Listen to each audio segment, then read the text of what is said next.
Bonjour à tous et merci de nous retrouver sur notre plateau pour notre émission reçue 5 sur 5 pour étudier le Quintet Plus de ce mercredi. J'ai le plaisir d'accueillir sur ce plateau Laurent Notariani, bonjour. Bonjour Yann, bonjour à tous. Nous vous présentons un petit peu la course, on est sur l'hippodrome de Vire, un hippodrome corde à droite, des chevaux de 5 à 10 ans qui n'ont pas gagné 275 000 €. Tout à fait. 2 échelons de départ, un lot assez intéressant au niveau de la qualité. Un lot effectivement assez intéressant avec des chevaux qui ont eu des ambitions supérieures dans leur carrière. Donc voilà, 2 poteaux de départ. N'oublions pas que c'est une ligne droite assez courte, donc il va falloir que les concurrents qui veulent finir finissent un peu plus tôt que d'habitude. J'ai fait confiance à un cheval qu'on peut qualifier d'épouvantail dans cette course, un cheval et les autres, qui s'élance au second poteau. On va voir ce que ça donne. Allez, on va regarder sans plus tarder votre sélection de 8 chevaux. Donc en pole position, je vous conseille donc le 18 Bugsy Malone, ensuite le 5 Harlequin Dem, le 17 Ulster du Vénou, le 16 Al Capone Jet, le 7 Arnaud de Bossens, le 11 Verzécarisé, le 13 Twig et enfin le 2 Bruyère du Rib. On évoque votre favori, vous l'avez dit, c'est le plus riche de cette épreuve, le 18 Bugsy Malone, un cheval de classe qui n'a pas été revu depuis le mois de février. Il s'était montré fautif, mais auparavant, c'est un cheval qui avait montré toute sa classe sur l'hippodrome de Vincennes dans un super lot. Tout à fait, donc c'était le prix de Verdun, une épreuve qui comportait des concurrents vraiment qui possédaient pas mal de classe. Voilà, on peut voir avec quelle facilité il a dicté Swallow. C'est-à-dire c'est un concurrent qui, sur les 2700 mètres de la grande piste de Vincennes, est capable de trotter sur des chronos formidables, une 13 et vraiment des chronos canons. Effectivement, cette fois ce sera à main droite, mais il n'a couru qu'une seule fois à main droite, c'était en mars 2014, c'était à Caen si je ne me trompe pas, et il s'est imposé de très belle manière. C'est un concurrent qui possède indéniablement beaucoup de classe, il faudra juste malheureusement avec lui qu'il ne bouge pas une oreille pour s'illustrer, parce qu'au départ, ou même parfois sur la fin, il faut toujours pianoter avec lui. Maintenant, il possède évidemment beaucoup de classe. Philippe Allaire nous a dit qu'il possédait quand même du travail dans les jambes et qu'il avait même travaillé à Cabourg, donc à main droite avec Johan Le Bourgeois, il y a fort peu de temps pour qu'il puisse faire honneur à ce très bel engagement. Pour moi, s'il reste sage, c'est premier ou die, donc voilà, vaut mieux l'avoir en tête. Cheval de classe, et j'ai même pour compléter vos propos et rassurer un petit peu les parieurs, c'est vrai que vous l'avez dit, il a couru qu'une fois à droite à Caen, il n'y a pas des grands tournants, mais je me souviens des propos de Philippe Allaire en début de carrière, il a dit ce cheval, ça sera un authentique champion sur les parcours à main droite, il tourne comme un chat à droite, donc là à Vire, on peut penser qu'il n'y aura aucun souci dans ce Quintet Plus. Mais espérons à condition qu'il ait le bon parcours. Ça marche, on va maintenant évoquer votre deuxième favorite. La course est un peu plus ouverte derrière cet épouvantail, les possibilités sont nombreuses.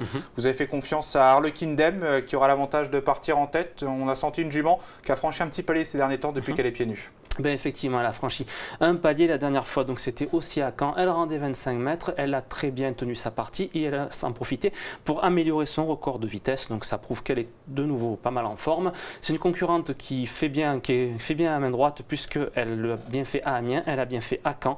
Elle est déférée des 4 pieds, comme lors de sa plus récente performance. On voit justement qu'elle a franchi un palier en étant dans cet uniforme. Maintenant, voilà.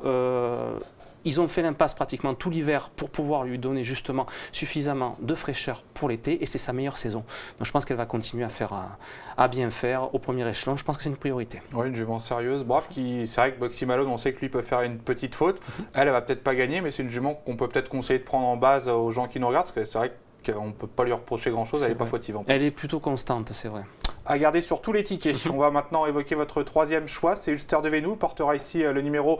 j'ai oublié une petite interview sur Harlequin Dem, excusez-moi, on va écouter l'avis de Tony Le Belair qui la connaît parfaitement. Tony Le Belair, vous allez driver Harlequin Dem au départ du Quintet de Vichy mercredi. Harlequin qui vient de signer un excellent chrono sur les pommes de Caen.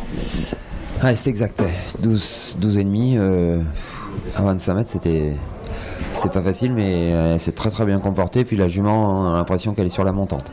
Vous avez fait l'impasse cet hiver avec elle? Ouais, parce que c'est pas une grande gauchère, elle est quand même un petit peu mieux à droite, alors elle peut pas faire toutes les saisons. Donc sa saison, c'est maintenant, on en profite. A priori, elle est vraiment bien actuellement. Ah ouais, elle est vraiment elle est florissante la jument. Après bon, là, mercredi ça va être un lot différent, il y a des sacrés chevaux à 25 mètres. Il va pas falloir qu'on fasse le fou non plus. Vire en tête, c'est quand même un avantage, sachant que c'est une bonne droitière. Oui, c'est un avantage, mais je pense que les chevaux derrière nous, c'est quand même d'un niveau dessus. Vous penchez plus pour une place que pour la gagner? Ah ouais, ça va être difficile de gagner, je pense. Mais la jument, elle reste très bien, mais je pense qu'il y a de bien meilleurs chevaux à 25 mètres. On a compris, plus pour une place que pour la victoire. Comme beaucoup. C'est vrai que c'est très ouvert derrière Bugsy Malone. Vous l'avez déjà dit. Ça marche. On va maintenant évoquer la candidature donc, du numéro 17, cette fois-ci Ulster du Vénou. Cheval qui nous avait un petit peu déçu au printemps et qui la dernière fois a montré quand même un net regain de forme. En fait, voilà, Luster Duvenou, il avait bien fait dans le GNT à Amiens et puis après ça a été un petit peu plus son plus d'image. Donc son entraîneur Daniel Vallée nous a expliqué que c'était parce qu'il avait eu un petit souci de santé, apparemment un problème de globules qui est désormais résolu. Et d'ailleurs il l'a prouvé la dernière fois puisque c'était à Graignes le 9 juillet, il concluait 3e dans un très bon style, donc ça prouve qu'il est de nouveau sur la montante. Il le présente à 10 jours je pense parce qu'il profite justement de cette forme pour qu'il continue à remettre les pendules à l'heure. Il est plutôt bien engagé et ce qu'il y a de bien c'est qu'il va retrouver Anthony Barrier qu'il a déjà amené à la victoire et ironie du sort c'était à Vire. D'ailleurs, c'est l'un des rares concurrents de cette épreuve à avoir déjà gagné sur cet hippodrome. Donc je pense qu'il faut s'en méfier, d'autant plus qu'il est plutôt bien engagé. C'est le deuxième plus riche avec Bugsy Malone. Je pense qu'il va continuer à se rappeler à notre bon souvenir. Ça marche avec un pilote en pleine forme, vous l'avez dit, et qui le connaît. On va maintenant évoquer la candidature du numéro 16. C'est Al Capone Jet qui peut être un petit casse-tête pour les gens, puisqu'on se souvient que c'était un cheval classique au trot monté en début de carrière. Et avec l'âge et quelques petits ennuis de santé, c'est peut-être désormais à l'attelage maintenant qu'il va faire ses classes. Mais voilà, puisqu'Al Capone Jet, on le connaît, il avait montré beaucoup de moyens donc sous la selle. Il avait remporté le prix Camille de Vézire en 2014. Il avait conclu 3e du prix du président de la République la même année. C'est un concurrent qui possède beaucoup de classes sous la selle. Et maintenant, je pense qu'il sera beaucoup plus recommandable au sulky. Il l'a d'ailleurs montré la dernière fois, c'était le 18 juin à Agen où il s'imposait. Quand même, c'était pas mal. Il s'imposait certes à une cote un peu spéculative. Il était à plus de 30 contre 1, mais il rendait 25 mètres. Il se débrouillait vraiment pas mal. Ce qui prouve que maintenant, il a acquis en dureté. Et je pense que c'est dans cette discipline qu'il va falloir le suivre désormais. Et d'ailleurs, la dernière fois à Agen, c'était son premier succès à l'attelé de toute sa carrière. Ouais, donc il faut vraiment dire que je pense qu'il dispose d'un bel avenir maintenant au sulky. On peut lui faire confiance, même au second poteau. Ouais, et Pierrot Coignard, son entraîneur, a fait appel à David Thomas, donc il fait partie de ses pilotes confirmés. C'est toujours un petit plus. On va maintenant évoquer ensemble la candidature du numéro 7. C'est Arnaud de Bossens, un cheval entraîné par Joël Allais, qui n'est pas un champion, mais qui, dans sa catégorie, et à chaque fois qu'il se présente en course, répond toujours présent. Ce qu'il y a de bien avec Arnaud de Bossens, qui est entraîné par Joël Allais, qui va aussi d'ailleurs présenter Brouillard du Rib dans cette épreuve que j'ai aussi retenue, mais il a avoué qu'il avait une préférence pour Arnaud de Bossens. C'est un concurrent qui est toujours constant dans l'effort, qui donne toujours le meilleur de lui-même, et il retrouve en plus un parcours sur lequel il s'est déjà placé. Il avait conclu 5e. Cette fois, il possède une belle possibilité au premier échelon, et c'est d'ailleurs un de ses meilleurs engagements récents. Donc il vaut mieux vraiment lui faire confiance pour cette course. Après voilà, comme beaucoup, il fait partie des bonnes possibilités pour les places.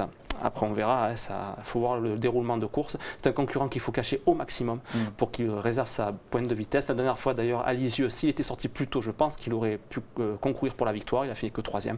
Mais cette fois, voilà, s'il a le bon parcours, il devrait répondre au présent. Le numéro 7, Arnaud de Bossens. Avant de se quitter, on va vous offrir un petit bonus avec une interview qui concerne un des top drivers, c'est Eric Raffin, qui va nous parler du numéro 11, Verzé Carizé, qui vous avait retenu en 6e position de votre prono. Eric Raffin, vous avez drivé Verzé Carizé au départ du quintet de mercredi sur les courbes de Vire. Verzé, on attendait un petit peu mieux en dernier lieu à Reims. Ouais, c'est vrai, mais après la jument elle avait connu un petit problème de santé après sa 2e place au Mans. Donc je pense qu'elle avait besoin d'une vraie course. Maintenant elle va recourir à un mois, bénéficier d'un bel engagement, il y a du beau monde. On va faire le contraire, on va venir de derrière, mais sur ce qu'elle a fait de mieux, je pense qu'elle peut accrocher une belle place. Non, maintenant il y a un cheval comme Bugsy Malone. Je pense que s'il est au top de sa forme, il va être dur à devancer. Nous on va courir les places, mais c'est vrai que sur ce qu'elle a fait de mieux, c'est une chance dans ce quintet. Bon, il y a du pour, il nous conseille quand même de la racheter. C'est vrai que la dernière fois, il avait peut-être été fort aussi, Eric Raffin, parce que je crois qu'on avait trotté 12 à Reims. On peut penser que cette fois-ci, en étant un peu plus sage, elle peut redorer son blason. C'est vrai qu'il avait été assez offensif, elle concluait 6e. Moi, je vous avoue que cette performance ne m'a pas beaucoup vraiment emballé, c'est pour ça que je l'ai retenu un petit peu plus bas. Mais si effectivement il y a ce changement de tactique dont Eric Raffin vient de parler, il est possible qu'elle se rachète une conduite. Ça marche pas, en tout cas tout le monde craint Bugsy Malone et Eric aussi l'a dit, s'il fait sa course, c'est le cheval à battre. On va vous demander votre petite pépite avant de se quitter, je crois que vous allez toujours faire confiance à Joël Allais. Tout à fait, donc c'est la 3e épreuve, le cheval qui portera le numéro 6, Attila du Rib, qui sera cette fois déféré des 4 pieds. Ça fait plus d'1 an qu'il n'a pas été déféré des 4, il est tout simplement invaincu dans cet uniforme en 2 sorties. Bon, on va oublier sa dernière sortie où il était disqualifié pour se rappeler son avant-dernière sortie à Lisieux où il concluait 2e derrière Beauty Princess qui depuis a répété. Donc c'est vraiment un cheval qui cette fois va renouer avec la victoire. Je suis vraiment très confiant avec ce cheval. Le 306, Attila du Rib. Merci Laurent pour vos précieux conseils. Merci à vous. Merci à tous de nous avoir suivis pour cette émission et on se retrouve nous pour l'événement de ce jeudi qui sera dans la discipline du galop. Ciao ciao.